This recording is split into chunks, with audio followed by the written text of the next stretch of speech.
All right, today we're going to be diving into wallets and get in a little deeper. And as you guys know, you look at an array of wallets that are out there, and we really wanted to kind of break down a couple, but specifically the Coinbase wallet and what it might mean to you as you start to look at self-custody for all of your cryptos and NFTs. My name is Paul Barron. Welcome back to Tech Path. It's going to be fun today. We're going to have Sid Coelho-Prabhu, who is the product or director of product over at Coinbase when it comes to the wallet side of things. So Sid, great to have you on the show. Great. Thanks for having me, Paul.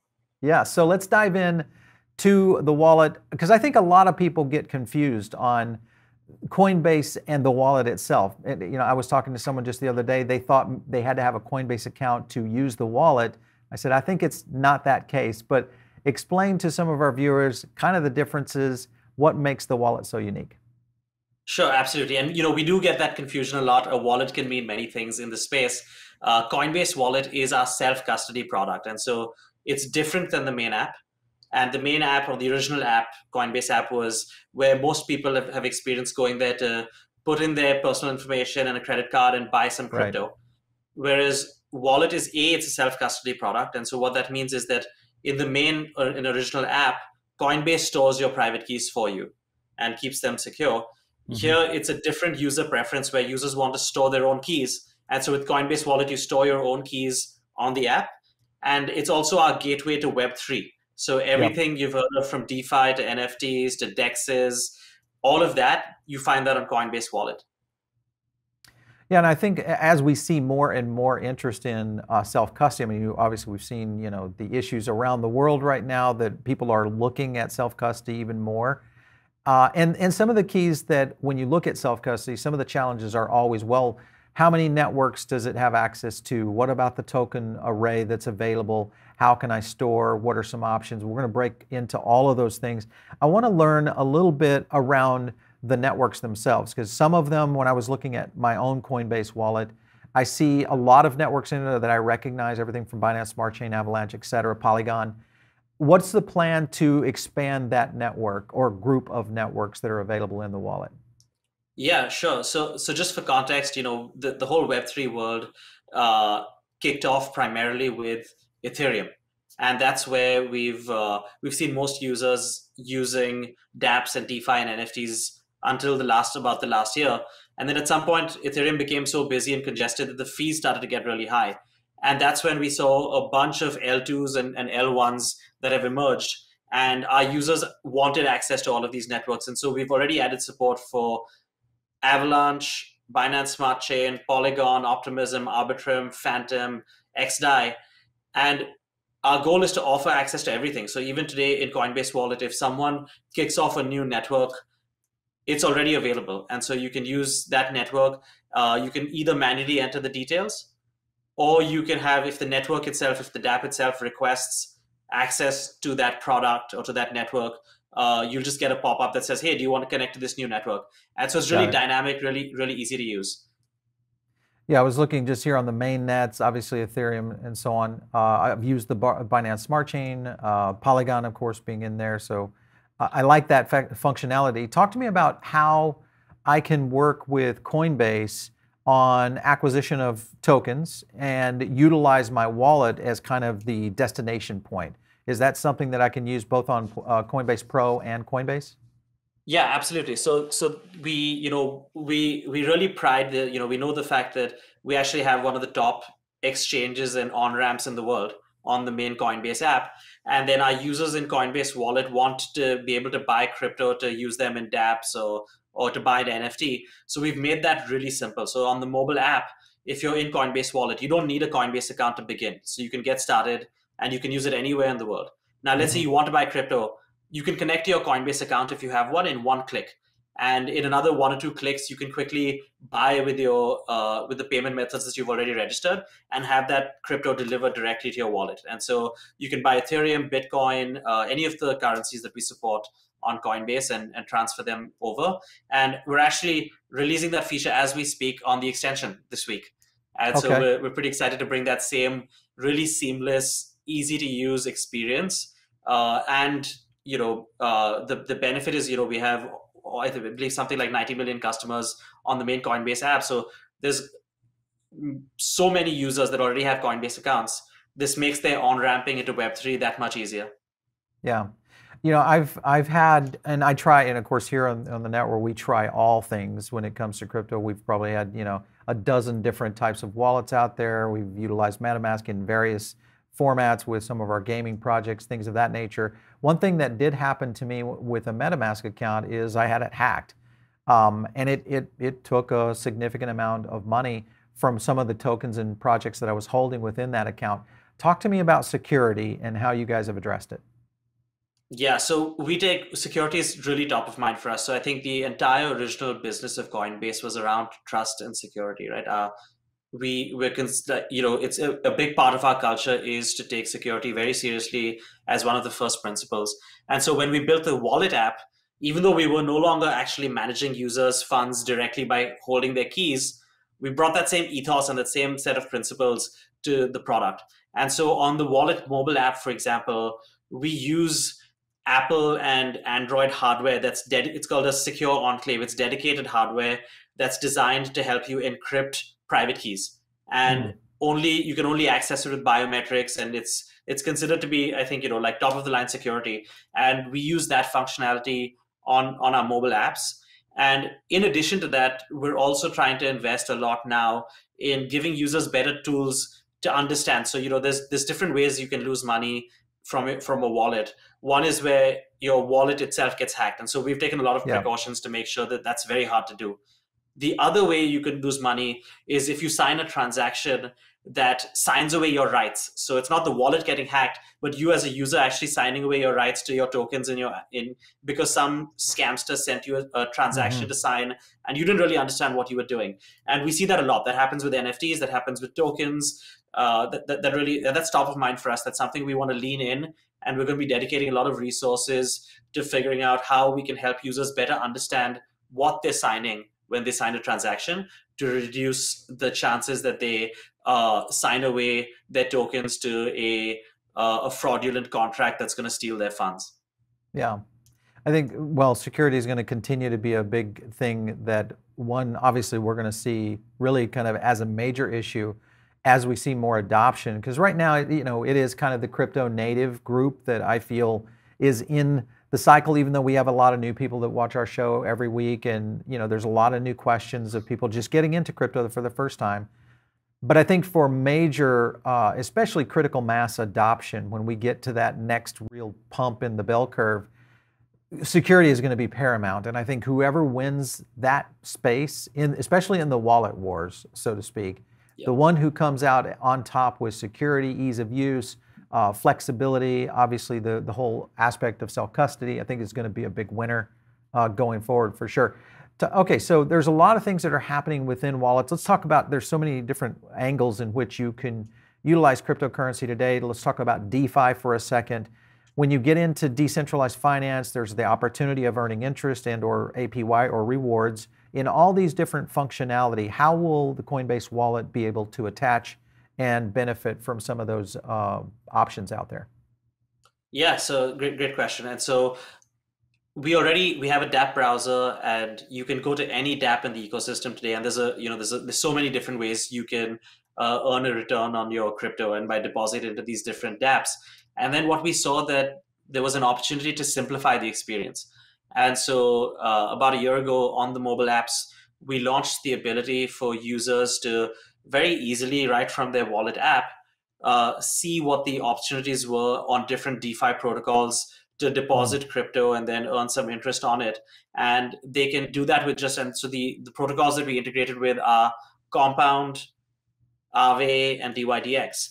And at no point does Coinbase actually manage the funds. It's still very much a self-custody setup where the funds are the users discovering these protocols, and then they send the money from their wallet directly into these protocols. But we just make it really easy, and that's part of the once again the ethos of Coinbase Wallet is convenience and security. So we just make it really convenient for users to be able to deploy money into these contracts and then manage them and see what's in those contracts and then withdraw the money whenever they want.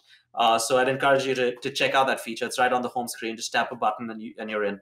Yeah, I've used it a couple times. I find it to be one of the more easy ways to go about it, as opposed to typically going in through these DeFi dApps themselves, because in most cases they're a little bit more clunky. You guys have done a great job in terms of just the user interface. I think is fantastic. So I think that in itself will probably get people to start to experiment more in DeFi, just because it's ease of use, easy to understand. I think is going to be a key thing.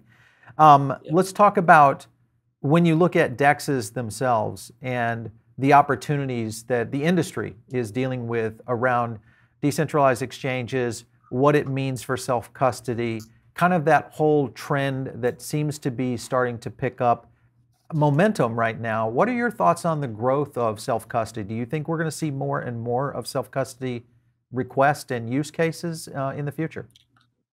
I absolutely think we are. And I think there's a few factors that's driving that. I think at the very core of storage, self-custody enables you to essentially be your own bank. And I Yeah. think you alluded to this earlier. We're seeing very good reasons for why that's important, right? I think right now with the situation in Ukraine, we have Mhm. tens of thousands of users there. And I'd like to think that this has provided them an opportunity to basically secure their assets. What usually happens in, say, a war situation or a refugee crisis situation is that either the banks in which users have stored their assets and their financial savings, those can sometimes go insolvent or be shut down, and so users lose their assets. Right. Or their real world assets like their house, they're forced to leave it behind, and so they lose that. Or at a border, because they're trying to flee overnight across a border, they're not able to carry any of their wealth with them, and Mhm. suddenly you've created a crisis where there didn't need to be one. And with self-custody wallets, for the first time, you now have a situation where someone who is worried for their life has to, change their physical location. They're able to carry a significant part of their net worth with 12 words on a piece of paper that's hard to confiscate from, say, by an armed regime that is threatening them. And that's a really powerful concept for the fundamental concept of human liberty and freedom, and the right to safety and property. So that's one, I think, big driver that is really pushing in favor of self custody. The other big driver is just the sheer innovation in the space. And Mhm. so we know that there's just so much amazing innovation happening, whether it's with decentralized exchanges or NFTs or DeFi. And it's the permissionless nature of that innovation ecosystem where anyone can go and deploy one of these contracts. Anyone can build an NFT product. Anyone can build a DEX that pairs very well with the wallet itself, which is also permissionless, and anyone can hold a wallet anywhere in the world and connect to that ecosystem. And so when you pair these two phenomena together of a thriving Web3 ecosystem that is really permissionless and a wallet ecosystem that is also permissionless because it's built on self-custody technology, those work together very well, I think, to create a system that's powerful. Yeah, I think the scenario that we'll continue to see, not just like what you're talking about, is what's happening right now. It's just opening everybody's minds, because this is happening now in other places other than the stressed areas of our planet. Now it's everybody else that are starting to think, wait a minute, what if just in any reason, forget about war. Let's talk about something that just a little bit of unrest, or maybe it's another scenario with a bank that maybe I did not know was in trouble, and because those have happened, especially in some of the countries that have had a little bit of banking pressure. So I think there's a lot of opportunity there, from a global aspect. Here in the U.S., probably not as much, even though I do see more and more people looking for more privacy aspects, especially on the wallets themselves, with the openness of what Web3 and also just in general what blockchain does. So I think that's a big one. Let's talk about NFTs for a second, because NFTs are exploding. We're seeing more and more use cases beyond just being able to collect, but actually use an NFT in some sort of utility function. How far are you guys going in terms of development, in terms of innovation around the NFT space, and how you'd be able to park NFTs and maybe utilize NFTs inside Coinbase Wallet? Yeah, so there's a couple of things we're excited about with NFTs just to get started at the base layer of like storing and buying, right? So in terms of storing, we've tried to create, one of the best in class experiences for storing NFTs. The wallet was actually, if I'm not mistaken, was the first NFT mobile wallet Mm-hmm. in the world. going back 4 years, and we've tried to make it be a really easy to use experience where any NFT you own, whether it's on Ethereum or Polygon, and in the future other chains, you can manage them really easily from your wallet. And that's not just on mobile. We launched our browser extension, which is somewhat new. We launched it last year, and we're seeing a lot of users really start to migrate to the extension product and move from other extensions because we have that best-in-class NFT capability for storage. Mm-hmm. So that's one area we're going to keep improving, being able to showcase your NFTs, being able to manage all of your activity. And then in addition to that, we're also excited separately about the upcoming Coinbase NFT product and the marketplace. So that's another team at Coinbase that's working on that launch that's coming up very soon that I know the community is very excited about. And these products will work very well together, of course, to create a great experience for discovering NFTs, to buy them, as well, and selling your own NFTs, and then managing that from your wallet. So that's something that we're super stoked about. I like the potential there, because the growth, I think, with what we'll see in NFTs, whether it's in-game assets on some of the projects out there, whether it's within the collectibles scenario, I think will continue to grow. But then the utility aspect of NFTs and what that might mean in the future with a lot of different industries, including maybe your own medical data, your real estate information, all sorts of different types of real potential use cases that could end up in the Coinbase wallet in the future. What do you see around that? Because I'm talking to a lot of NFTs experts that really are looking at tokenized aspects around almost every industry we look at today in Web 2, that Web 3, the tokenization for NFTs is just a common evolution of what we'll see in terms of security. Do you think that is kind of the format that we'll see in Web 3 more and more? I think there's a couple of trends in NFTs. I think one will be the idea that you can tokenize anything as an NFT. So it could be a real world asset. It could be a digital record of data. It could be identity that's tokenized as an NFT. So that's one axis on which we're going to see more applications of NFTs. The other axes that I'm seeing are the use of NFTs, where if you hold a particular NFT, you are now part of a community by default. You're part of a tribe. And so if you are a holder of a CryptoPunk, you're now a member in a larger community. And right now that community is, it's kind of two-dimensional, where they'll meet in a Discord, right? Or maybe they'll meet in real life for a party that they coordinate. But otherwise they're chatting in Discord. But I think you can actually bring a lot of that into wallets, where the creator of the NFT community can message all of the people in the DAO, or all the other members of the NFT community in that DAO can message each other and have conversations or make offers to each other.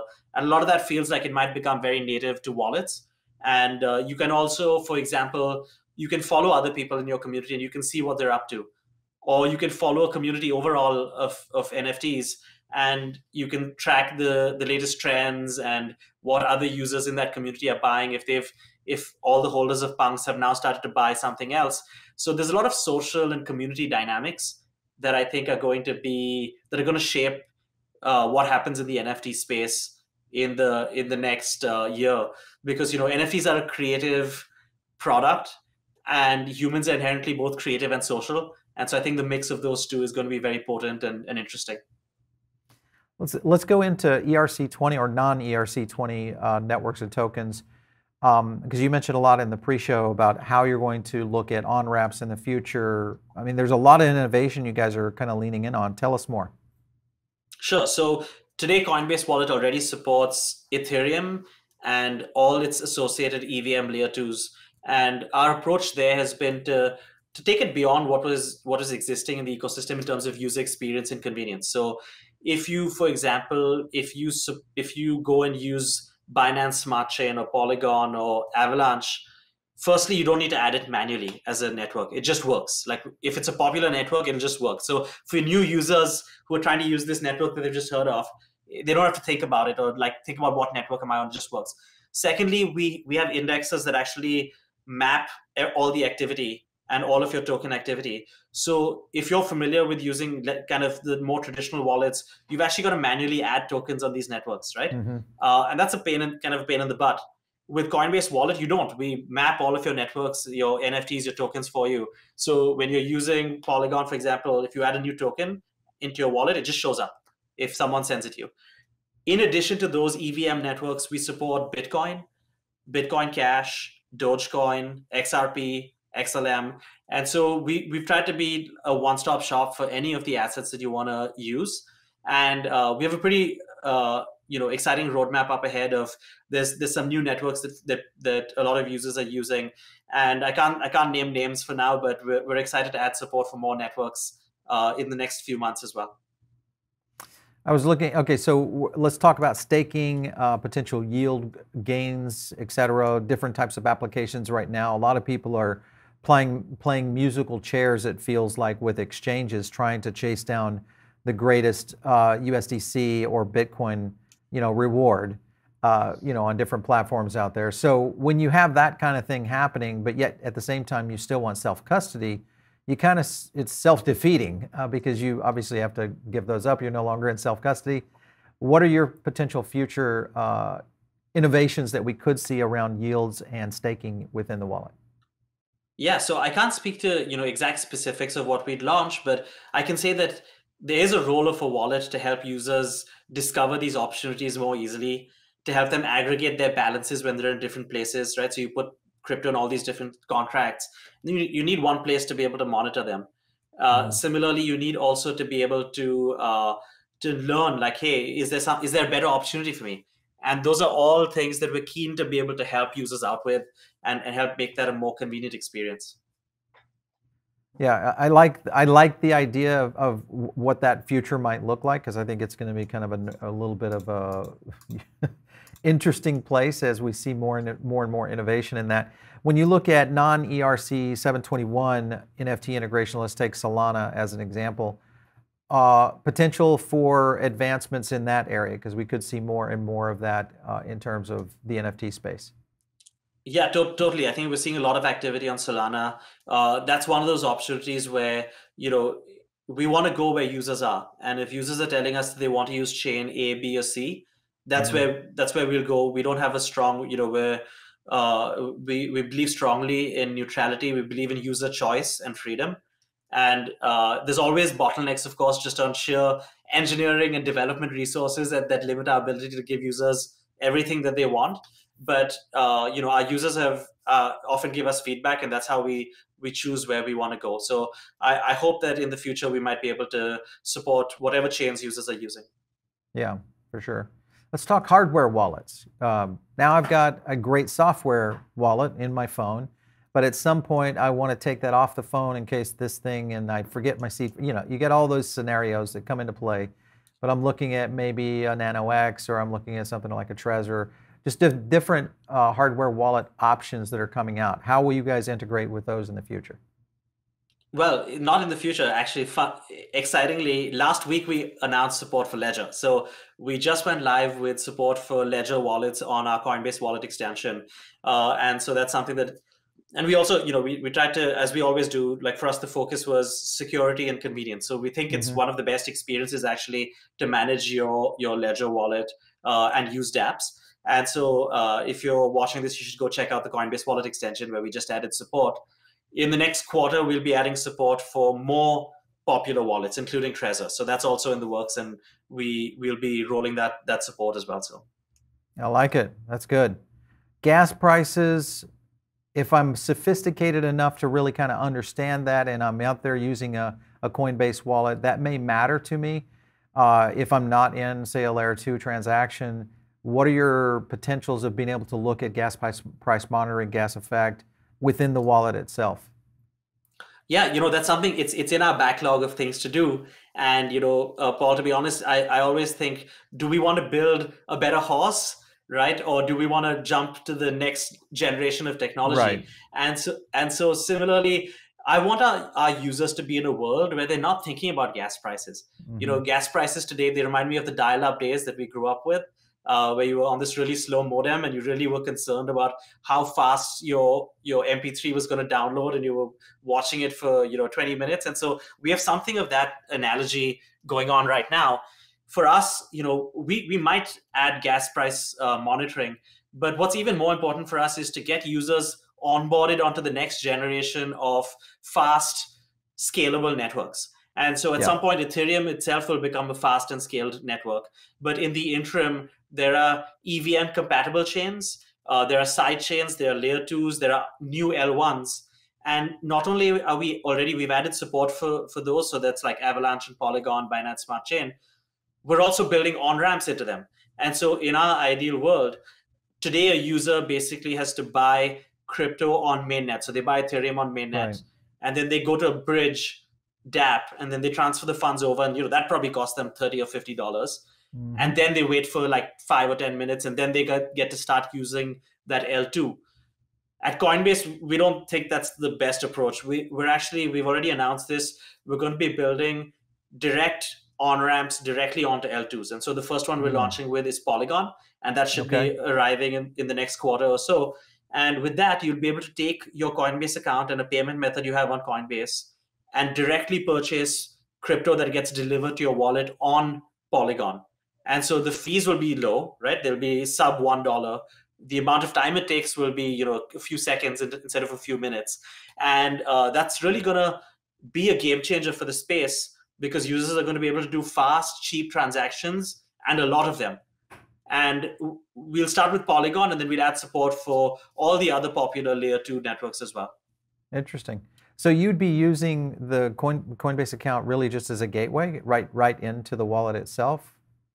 Yeah, we've tried to make that really seamless already today. Wow. So today you can, if you open the Coinbase Wallet account, you don't need a Coinbase account to use one. So just, we get this question often.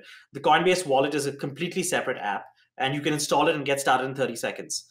Now, if you do want to purchase crypto and you have a Coinbase account, or you want to create a Coinbase account, you can do that very simply inside the app without leaving the app. So inside Wallet, you can just hit buy from Coinbase, and we pop up a little widget, and you can plug your account in kind of like one click. You can connect your account, and it looks up your payment methods. You can buy your crypto and have it transferred directly to your wallet to get started. And for users that even today, in fact, because we already support Avalanche purchases, you can buy Avalanche today in like 5 seconds and get started trading on an Avalanche DEX, or using Avalanche DeFi or Trader Joe. And you can do that even today. Just go into the wallet app and buy in one click and get started. What do you see around let's go to the outer layer, because there's a lot of projects that are either digital asset NFTs. There's projects out there on Binance Smart Chain are way out there in terms of accessibility in most cases, even for people. Let's just think about people in the US, even though over half of our audience is international. When you look at the people here in the US, we only have certain levels of access to different projects around the world. How would Coinbase Wallet address that, the ability to kind of transact on a global level on all these different kinds of assets? Yeah, so I think it's really amazing to see how flat the world has been in terms of Web3's growth.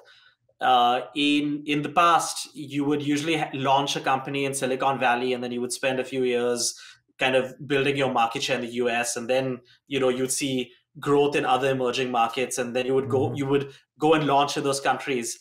Whereas in Web3, what we're seeing is wallets are growing everywhere real fast. They're growing in Asia, they're growing in Africa, they're growing in South America, Europe, America, all at the same time. And so one more effort that we're investing in pretty aggressively is what are the dApps that users are using in these countries? And so, for example, Axie Infinity is really popular in Southeast Asia, or there's a bunch of games there that are very popular. And so we're talking to those teams about making a great experience for Coinbase Wallet customers. And then the other aspect is just internationalization. And so we are investing in making sure that our products are available in every language. And so today, in fact, in the next quarter, you should see Coinbase Wallet available in almost every single major language in the world. And that's something we take very seriously, is being accessible to everyone. The product is already accessible in every country of the world, but making it a better experience for folks that don't necessarily transact or converse in English. That's another way we're trying to make this experience more global and more accessible to everyone. I just noticed a tweet from you guys on the PancakeSwap partnership. So that's a new element that, of course, does kind of bridge that gap, because I know a lot of people utilize PancakeSwap for this very reason. One, to be able to get access to certain kinds of tokens that aren't typically available on exchanges. How does that partnership work? What will be some of the key benefits that it's going to bring to Wallet? Yeah, so that is we're super excited about that. I think that happened just yesterday. PancakeSwap integrated us as a wallet that our users can now connect to, and PancakeSwap is one of the most popular DEXs in Asia. So we were excited to see that kind of integration and endorsement of the wallet product experience, and they recognized that and integrated us. So what that generally means is that our users can now connect, and we have over 10 million users on Coinbase Wallet that can now connect to this dApp. And so if you're a dApp developer and you integrate the Coinbase Wallet SDK, we make it really easy to integrate. And we've seen developers do this in 5 minutes, which normally you can't get anything done in 5 minutes. This you can get done in 5 minutes. You get access to 10 million plus Coinbase Wallet customers. And then Coinbase Wallet itself is attracting a lot of customers from the main Coinbase mothership, where we have over 90 million customers. And so the wallet product is growing very rapidly. And when you integrate Coinbase Wallet as a supported wallet on your dApp, you get access to all of these customers. In addition to that, if you have a dApp that's exciting, we like to do co-promotion opportunities where we'll try and feature you in the dApps that our users can discover.